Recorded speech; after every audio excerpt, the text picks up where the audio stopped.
যদি এর মধ্যে মানুষ পরে 1 কোটি টাকা দিয়ে মানুষ কি কিনে নেবে? দেখি তো সাইজের বেশি বেশি দেখি পরিষ্কার করে। বজ্রপাতের কারণে একটি গাছ প্রায় 4 ভাগ হয়ে গিয়েছে এবং গাছটির ছালসহ উঠে গিয়েছে। ঘটনাটি ঘটেছে রাউজান উপজেলার 2 নং ডাবুয়া ইউনিয়নে। ঘটনাটি ঘটেছে গত 10 জুন দুপুর 12:30টায়। স্থানীয় সূত্রে জানা গিয়েছে কোনো গবাদি পশু এবং মানুষজনের কোনো ক্ষয়ক্ষতি হয় নাই। দেখি তো বড় হ্যাঁ দেখি তো সাইজের বেশি বেশি দেখি পরিষ্কার করে তারা বুঝতে পারতো মানে এই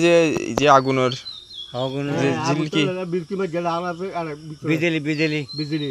অনেক দূরত্ব দেখুন তো লেবে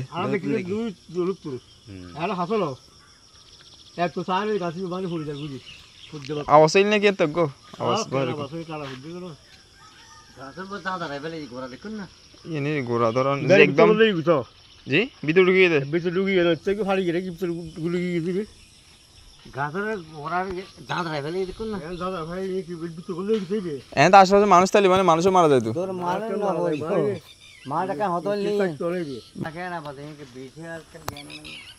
ওই তো ওই কেন না তো গাছ চাই গিয়ে দিছি বাড়ি গিয়ে আমরা কেন উড়বে কেন যাই দিছি চাই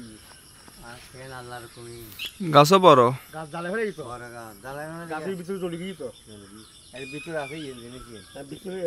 এই বেশি তো এখন লাহার হিসেবে বের হয়ে যাচ্ছে তেমনই হইতো না গিরিস্ট কিছু করতে দিত না না গিরিস্ট কিছু গিরিস্ট কি এই সরকারি গিরিস্ট না সরকারি সরকারি খনে গিরিস্ট কিছু করতে আচ্ছা আচ্ছা আরিব দাঁড়ি সরকার করবে দেখতে দিবে পারিব তো বের মেশিন আছে রাখতে পারিব তো দেখি আসার ভিতর ওই মেননেস তো মানে দরকার ইন দামি এখন দামও কি গাছি বের কেন দামি মানে দামি ভাই এটা হাকসবাজার কো কোম্পানি আছে বেশ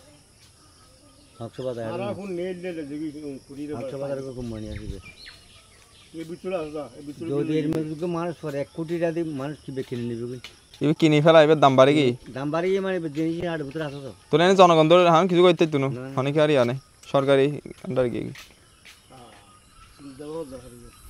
আসলে এবে সমস্যা হতা নাই নিম্বর সমস্যা না বোন মানে সাথে শুধু বোন মাছ আছে খালি হ্যাঁ ডাবো এনে গাছের বয়স বছরের এনে 10 থেকে 12 বছর নয় না 10-12 বছরের ওই যে মানে মুলাজিন আছিল ইলে দি দেখুন না আগে জীবনত দেখিয়েছে ইলে দেখুন এবে কি হারুনেই দে মূলত কি হারুনেই দে ছাড়া বুঝি ওই যে হালে দুপুরে যে ঠাড়া হইছি 12টা করে 12টা করে এনে মানুষজনের কি হতে বা এরকম কোনো কিছু হই কিনা এরকম হলো ক্ষতি না আর এনে মানুষজন বলে বহুত চাইতে আসি এই বোন মাছ আছে অনেক মাছ আছে এই সব জিনিস তো জান ইবে ওই তো মূলত ঠাডার ফরি আর না মূলত রাজা ভরি ভাগ্য বলা হন গরু সল হন কিছু নাছিল বলে জিবে দেখতে হতো কারণটা শখ খাই হয়ে যেত। আমরা ইতিমধ্যে জানতে পেরেছি অত্যাধিক বজ্রপাতের কারণে আমাদের রাউজান তথা সারা দেশে গবাদি পশু এবং মানুষজনের পর্যন্ত প্রাণহানি হয়েছে। তো আপনাদের প্রতি একটাই বিনীত অনুরোধ থাকবে, যখন অত্যাধিক বজ্রপাত পড়বে তখন আপনারা নিরাপদ দূরত্বে অবস্থান করুন। নিউজ ডেস্ক রাউজান বিচিত্রা।